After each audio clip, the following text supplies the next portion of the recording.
que onde estamos? Estamos en Froxán, isto é no Caurel, como ten que ser, e estamos na festa da pisa.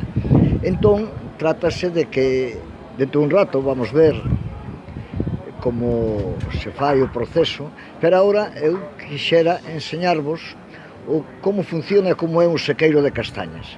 É unha edificación de 2 pisos e primeiro vamos a acceder á parte inferior, no que sempre hai un lume encendido. Vamos a abrir a porta, veredes que hai un lume encendido, é un fume de medo, verdad? Vamos a entrar un ratiño,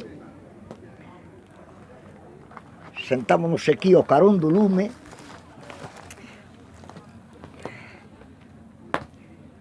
vedes que o suelo, o piso superior de madeira, ten unha pequena holgura na que pasa o calor do lume hacia a parte superior. Bueno, aí vexo un pisador, os pisadores no Caurel se recoñecen facilmente porque teñen unha pañoleta na cabeza, logo vámonos ver traballar.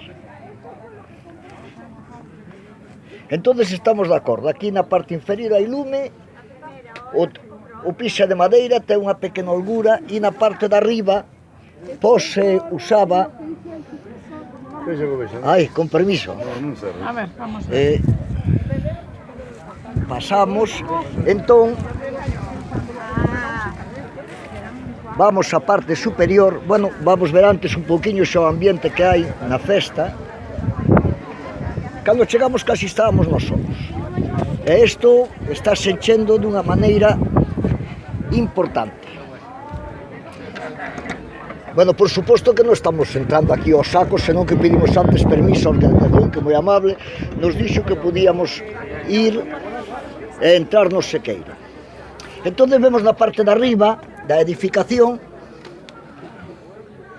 un montón de castañas, verdade, secando.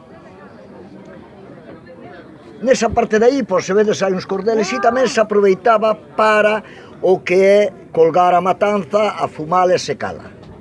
Entonces, é unha boa explicación, Juan. Aquí alguén me coñece, non sei quen é, pero alguén me dixo que Juan unha boa explicación. Aí, Juan, unha boa explicación, sí, señor. Vedes entón como é o interior dun sequeiro? Ola, e vostede? É vostede, sí. O vostede quen é? Vostede é veciño teu. Ah, carajo, sí que é veciño meu, hombre. Pois dicíamos antes que aquí hai moita xente no Morrazo, e de Lourizán que é Morrazo, non? Entón, verdad, xa salimos aquí, hai un fume de medo, cuidado, que a cousa trae truco. A ver se nos deixan entón salir, porque a xente ven, é un proceso que eu sabía de él, o había visto nunha casa, pero non había tanto volumen de castañas, e logo vamos ver xa como se separa o envoltorio da castaña, a castaña en sí, que como se vemos un aquí, verdade, está totalmente deshidratada. Creo que deixarías os dentes se a comes, e así a castaña deshidratada totalmente conservaríase durante moitísimo tempo para comer e demais. Vale, xa non vos roubo máis tempo, ala, ata loguiño.